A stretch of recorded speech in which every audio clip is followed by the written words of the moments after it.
Let's kick off here with what might be the weirdest and creepiest thing Joe Biden has ever stood up and said before a crowd.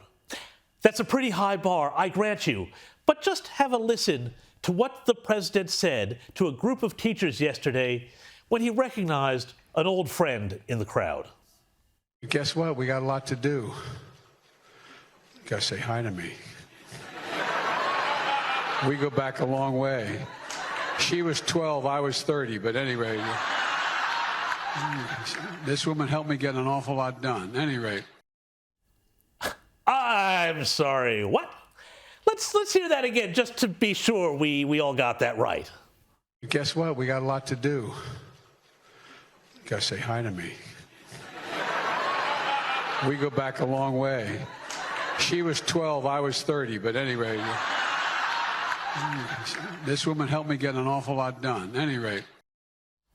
She was 12, I was 30. Nudge, nudge, wink, wink. I'm not sure what the worst thing about that whole episode was. I mean, was it Joe Biden making a gag that would make most people think pedo? Which is a pretty dangerous area for any politician to head into. Not the least someone with his, shall we say, penchant for sniffing the hair of young girls, and whose own daughter is believed to have written a diary said to belong to her in which she talks about taking, quote, not appropriate showers with her father. Or maybe it was the fact that the audience laughed along with him when he made the crack. Remember, by the way, this was a group of teachers responsible for kids we're talking about here. Or perhaps it was that as the increasingly senescent 2-bit Nero made this speech, the ticker on the bottom of the screen recorded the U.S. share market plunging to a new low for 2022. Whatever the answer is, it is indeed creepy as hell. I mean, this is the guy who in 2019 had to issue a blanket apology to all the girls he'd sniffed before for his inappropriate physical contact and lack of respect for their space. An apology that was, by the way, quickly put on the record and then memory holed by the media, which was, of course, much more concerned with Donald Trump and his treatment of women. But Joe, nada. In the great tradition of Democrats dating back to Ted Kennedy and beyond, he got a pass. And of course, this is the same Joe Biden who back in 2014 was accused of swimming naked in front of female Secret Service agents, comprehensively grossing them out. I mean, I know Secret Service agents put their bodies on the line in the course of their duties, but surely seeing a naked, wrinkly Joe Biden's bits flapping in the breeze as he sails off the diving board goes well above and beyond the call. Not that Joe Biden, of course, doesn't have a bit of a history when it comes to swimming pools. And by the way, you know, I sit on the stand and it get hot. I got hairy legs that turn blonde in the sun.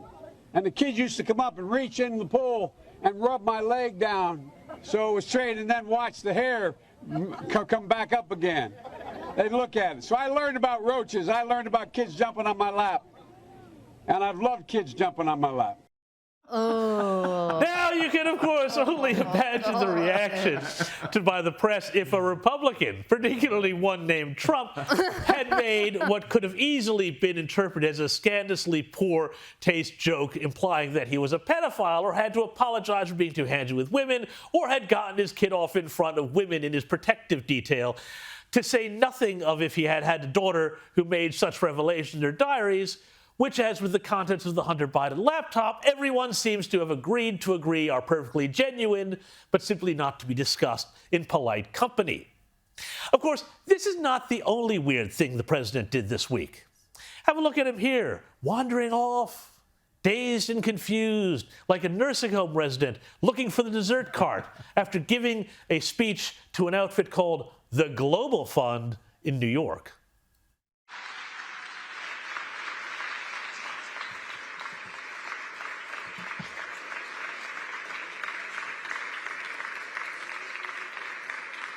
Mr. President, thank you. At the end of such a momentous event, the word thank you seems kind of inadequate. But for all the millions whose lives will be saved, for the communities where life will be transformed, thank you. So thank you, President Biden. Can you imagine being the cameraman there? He won't stand still! And then there was the president seeming to undo America's policy of strategic ambiguity when it comes to Taiwan. Would U.S. forces defend the island? Yes, if in fact there was an unprecedented attack. After our interview, a White House official told us U.S. policy has not changed.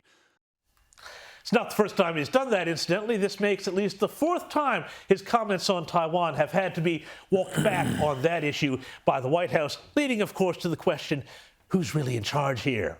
But one thing we haven't heard yet is what the White House has to say about Joe Biden's bizarre "she was 12, I was 30" comment. No, they're too busy defending the indefensible, like Joe Biden's performance regarding the economy. Remember those tanking stock market figures we saw a moment ago? Well, here's Karine Jean-Pierre, White House spokeswoman, on how things are going.